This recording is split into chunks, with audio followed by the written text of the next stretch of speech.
Okay, good afternoon guys. Happy Sunday. Welcome back to my channel. So I just realized that videos that I'm making for like a very long time now, they've been good, yeah, obviously, but my audio has been really bad. Like my video, I'm sure as I'm watching this video right now, it's gonna have a good resolution, even though I'm using the phone to video, but the audio is completely really bad. Not like completely really bad though, because the phone has an internal good microphone that makes my voice to come out and be able to visualize it basically.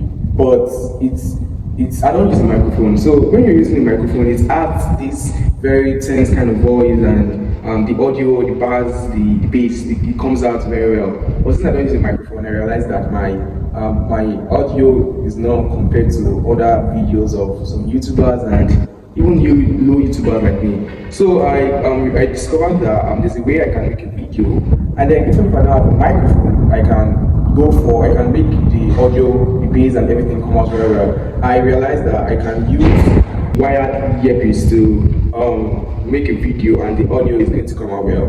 Even if I don't have a physical microphone, I realized that earpiece, they have internal microphone that's good, help make my voice come out. I'll visualize it and everything. So yeah, my next target now is for me to get the earpiece, so my videos, the audios, the sound and everything, the bass, the everything basically can come out well, because I don't want to make tech videos with bad quality because it's a tech channel. Yeah, so yeah, that's just it. So very soon I'm going to get a earpiece, and then obviously I'm going to do an unboxing video of it, and then after that I am going to start using it as a microphone. I pray the audio comes out well. I wish to see a difference between using earpiece as a microphone. I mean, not because normally I would have just gone for a better microphone, like a normal microphone, but since I don't have money, I just have to go for what I have. So yeah, that's it. Basically, happy Sunday and peace out.